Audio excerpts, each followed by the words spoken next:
राज्यभरामध्ये स्थानिक स्वराज्य संस्थांच्या अनुषंगाने प्रत्येक पक्ष जो आहे तो तयारी करतोय।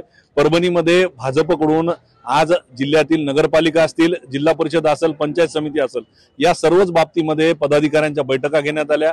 काही इच्छुक उमेदवारांच्याही इथं बैठका घेण्यात आलेल्या आहेत। आपल्यासोबत पालकमंत्री मेघना बोर्डीकर आहेत, ज्यांच्या नेतृत्वाखाली या बैठका घेतल्या गेल्या।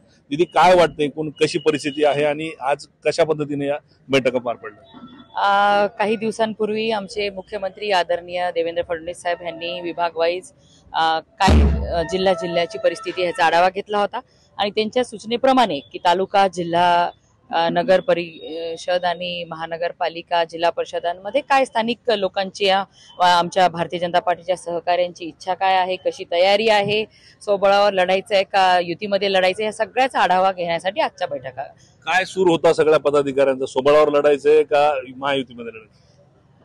सगळ्यांना स्वबळावर लढायचे, कारण की मुख्यमंत्री देवेंद्र फडणवीस साहेबांनी जे आता 31,000 कोटी रुपयाचं पॅकेज शेतकरी बांधवांना दिलंय आणि जिल्ह्यामध्ये आज जवळपास 90% शेतकरी बांधवांच्या खात्यामध्ये पैसे जमा झालेले आहेत आणि सकारात्मक वातावरण भारतीय जनता पार्टीच्या बाजूने आहे। त्यामुळे सर्वांची इच्छा होती की पहिल्यांदा आपल्याला संधी मिळते तर भारतीय जनता पार्टी स्वबळावर लढलं पाहिजे।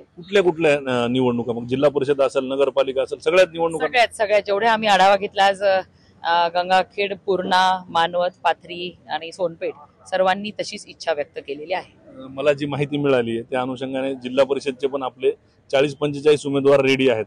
म्हणजे जिल्हा परिषद मध्ये बी स्वबळावर तुम्ही लढणार का? निश्चितच स्वबळावर लढणार। म्हणजे ह्या तिन्ही निवडणुका तुम्ही परभणी जिल्ह्यामध्ये स्वबळावर? कारण की बघा, भारतीय जनता पार्टीचा बूथ प्रमुख, पन्ना प्रमुख प्रत्येक ठिकाणी युतीसाठी आजपर्यंत काम करत आलेला आहे। जिल्ह्यामध्ये भारतीय जनता पार्टीच्याच सहकार्यामुळे, कार्यकर्त्यामुळे या ठिकाणी 3 महायुतीचे आम्ही आमदार निवडून आलेलो आहोत आणि म्हणून कार्यकर्त्यांची इच्छा आहे की तुमच्या निवडणुकांसाठी आम्ही एवढं आमचं योगदान दिलेले, आता आमच्या निवडणूक आहे, आम्हाला कुठेतरी ह्या ठिकाणी संधी मिळाली पाहिजे, म्हणून युती आपण करू नये अशी सगळ्यांची इच्छा आहे। आता तुमचं काय निर्णय? स्वबळावर लढणार? आता परिस्थिती सगळी आम्ही वरिष्ठांच्या कानावर घालणार आणि तशा पद्धतीने निर्णय घेणार। तरी सुद्धा आमच्या स्थानिक कार्यकर्त्यांना न्याय देण्यासाठी आम्ही स्वबळावरचा विचार करू।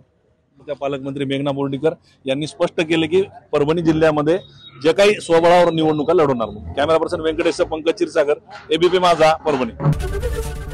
एबीपी माझा, उघडा डोळे बघा नीट।